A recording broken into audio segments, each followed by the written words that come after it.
ShinRobjira.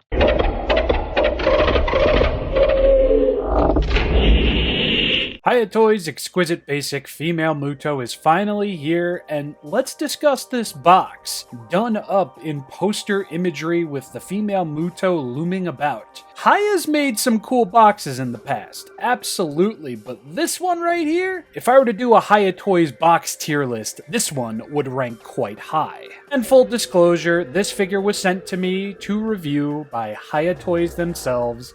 Thank you so much, Hiya. Outside of her box, female Muto will be standing over 5 inches tall, slightly below 6 inches tall.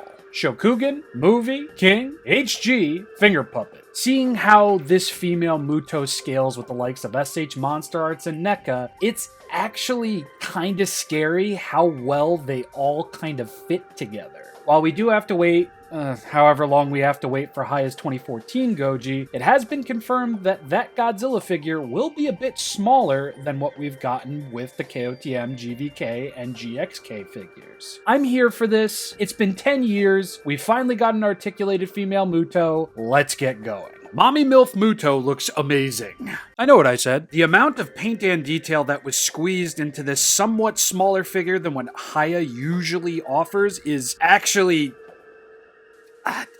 tantalizing, or just really hard to believe.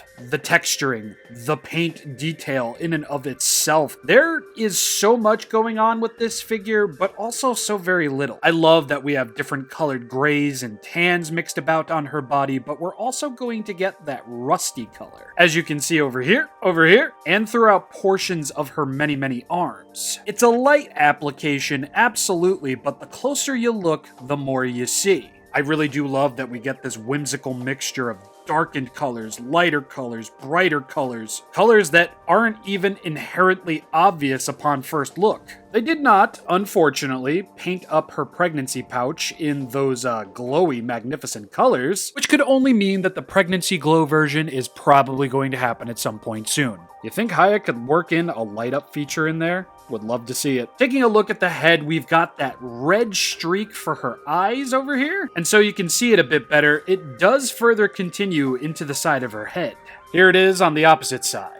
Mother Superior Muto is going to have some nice paint applications on the inside of her mouth and on the membranes of her mouth, as well as a very visible tongue in there. Unfortunately, though, I do not believe it actually moves, as whenever I get an object in there, it kinda just bounces right back up. So I'm very curious to see if other reviewers out there have a posable tongue, or if their tongues are just like mine, rubbery and not all that posable. A posable tongue would be nice. Closing the mouth up real quick, we can get a better look at her teeth, and I don't believe her teeth really had much color to them, although there is some pink membrane paint on some of the teeth over here, but I can definitely forgive it. But Jesus, this detail. The wrinkles and almost alien look to this Muto is just fantastic. Shifting her arms up a bit, we can get a better look at her pits, where we're going to see more of that rusty color over here, as well as that tan moving into her chest. Very insecty, very parasitical, and just great looking. The fact that this figure is so spindly and insect-like and still manages to pose the way it does is simply crazy. And just look at the painting and detailing on these smaller arms over here. They look fantastic. Hiya continues their black magic onto yet another figure, and it simply looks stunning. The legs are going to look a bit like the arms, muscular and in different colors. I do love me a strong mommy. And then we move into her two-toed hoofed feet over here, which will feature more paint, more detail, but they almost feel like they don't match the rest of the leg. Looks like they could have used a bit more darker colors to them, at least from the sides, as from the front they do look a lot better. Yeah, the painting and detailing on female Muto over here is simply sublime, and after nearly a day's worth of messing with this thing, I've yet to find something about this figure that I could properly nitpick. God damn, look at that dumper. Maybe it looks a bit more muted than what we saw in the prototype images, but I mean, come on. Just come on. Mother Superior Muto will receive a solid star in terms of paint and detail. Lovely, lovely stuff. And now for articulation. Buckle in, there's quite a bit. Starting at the head, the mouth can open about that far and then close right back up. The head can look down. Yeah, the entirety of the head is made out of a softer material, and it does disappear right into her back over here, allowing a look down about that far and a look up about that far. Unfortunately, yes, it's just up and down. I have not been able to get a swivel out of it, and I don't think you're meant to. Oh my god, it's a gap. And now for the beautiful joy that is her arms. Her set of arms back here are going to be situated a bit differently than her front arms. They will operate on a hinge that can, of course, make the swivel heard around the world. The arms can also move from side to side right here, as well as swivel. Yep, they went ahead and did it. Swivels and hinges all around. At her elbow, knee, something, you're going to get another hinge over here, as well as a hinge out ever so slightly. And wouldn't you know it, yet another swivel. At the toe, knuckle, finger, Muto anatomy book, please. You will be able to surprisingly swivel and hinge all the way back and forward. What in the Sam fuck? This is awesome. So cool. Now, the front legs are going to operate very similarly to these hind legs over here, save for they don't have this jutting out. We're going to receive yet another swivel. The arm can move out about that far and then right back in. At the elbow, you will be able to hinge out and hinge right back in, as well as swivel. Looks like she's waving. Same with the other elbow and or knee. Full bend in, full bend out, and a full swivel. And yes, you guessed it, yet another bend at the knuckle toe ankle thing, as well as swivel. Now, can I get it to go back down? Ugh. Great. And essentially, her arms can split and spread out just like this. And I do believe this is, this is kind of ratchety.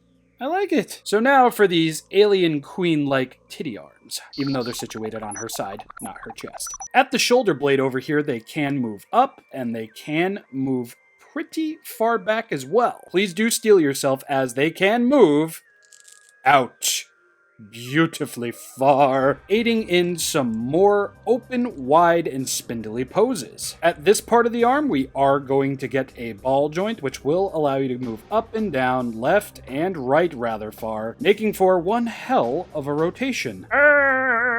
Hold on and clench to your butts, because I wasn't expecting this. Oh yes, Mother Muto has an ab crunch. This ab crunch isn't crazily deep, but it will allow a nice swivel. Oh yes, rotationals. And speaking of which, finally moving into the legs, they can rotate all the way around. They can move out, just like that, and back in, so you can get her into a goofy running pose. There is absolutely some swivular movement at the knee, and it can bend back pretty decently. I feel like it can move back further, but I'm afraid to push it. But here's what it looks like when it's fully extended forward. At the hind knee thing over here, I'm sure I'll be corrected for proper enunciation and name, it can bend back just like that, and then bend right back forward, as well as swivel. At the feet, they can bend pretty far back and equally as far forward.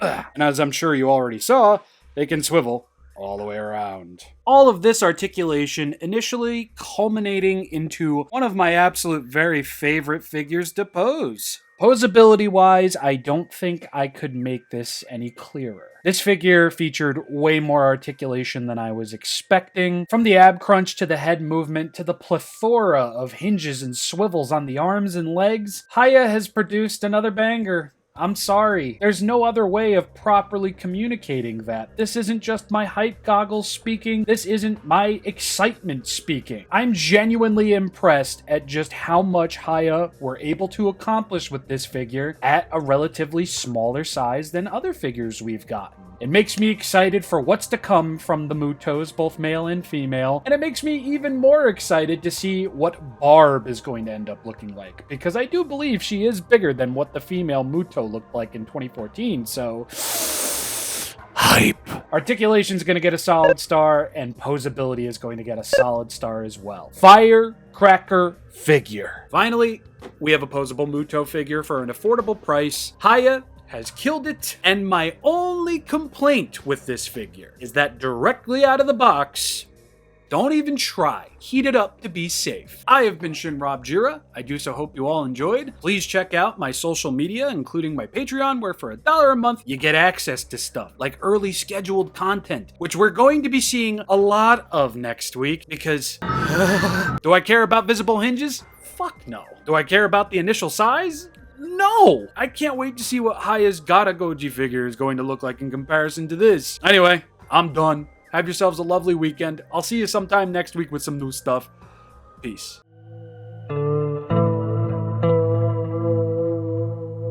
Now, can I get it to go back down? Ugh. Great. Mommy always makes it go down. Yeah, I'm not keeping that. That was no.